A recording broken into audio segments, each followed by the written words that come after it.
गौतम गंभीर आईपीएल 2024 में अच्छा समय गुजार रहे हैं।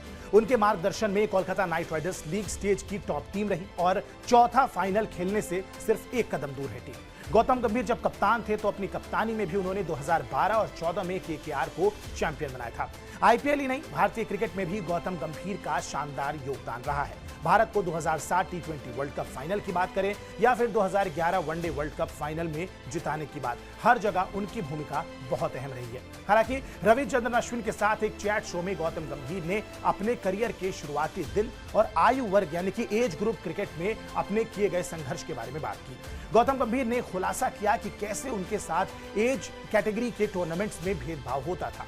वो कहते थे कि जब मैं बड़ा हो रहा था तो शायद 12 या 13 साल का मैं रहा हूंगा, तब पहली बार अंडर 14 टूर्नामेंट के लिए मैंने ट्राई किया था तो मेरा चयन नहीं हुआ क्योंकि मैं चयनकर्ता के पैर नहीं छूता था। तब से मैंने खुद से इस बात पर वादा किया कि मैं कभी किसी के पैर नहीं छूंगा और मैं किसी को अपने पैर छूने भी नहीं देता।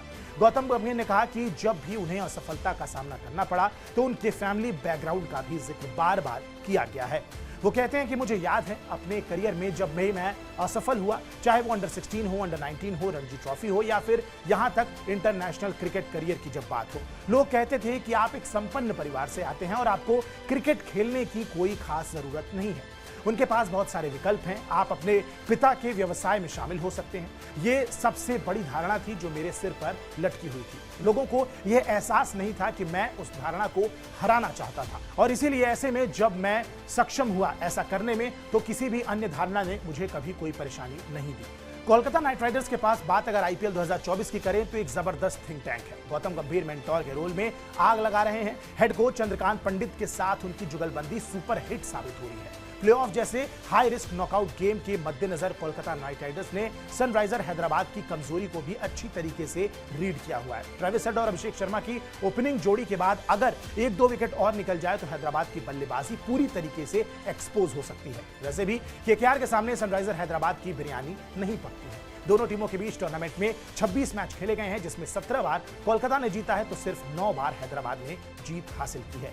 इसी शो में गंभीर ने केकेआर के सहमालिक शाहरुख खान के साथ अपने रिश्ते पर भी खुलकर बात की। गंभीर ने अश्विन के यूट्यूब चैनल पर कहा कि मैंने पहले भी कई बार कहा है कि मुझे लगता है कि शाहरुख खान सबसे अच्छे मालिक हैं जिनके साथ मैंने कभी काम किया है। इसका कारण ये नहीं कि अब मैं केकेआर के साथ वापस आ गया हूं, इसका कारण यह है कि वो मेरे कप्तानी करने के 7 साल में हमने क्रिकेट के बारे में 70 सेकंड तक भी कभी बात नहीं की होगी। आप इस बात की कल्पना कर सकते हैं। और बिल्कुल उन्होंने जिस तरीके का कमाल दिखाया है, एक मेंटोर के तौर पर भी केकेआर को बहुत अच्छी पोजीशन में ला खड़ा किया है। ऐसे में देखना इंटरेस्टिंग होगा कि क्या गौतम गंभीर केकेआर को चैंपियन इस साल फिर एक मेंटोर के रोल में बना पाते हैं या नहीं। बहरहाल इस वीडियो पर आपकी क्या प्रतिक्रिया है हमें कमेंट बॉक्स में जरूर बताएं। बाकी स्पोर्ट्स की दुनिया की तमाम बड़ी खबरों के लिए आप सब्सक्राइब कीजिए स्पोर्ट्स 9। मेरा नाम है आयुष मिश्रा। नमस्कार।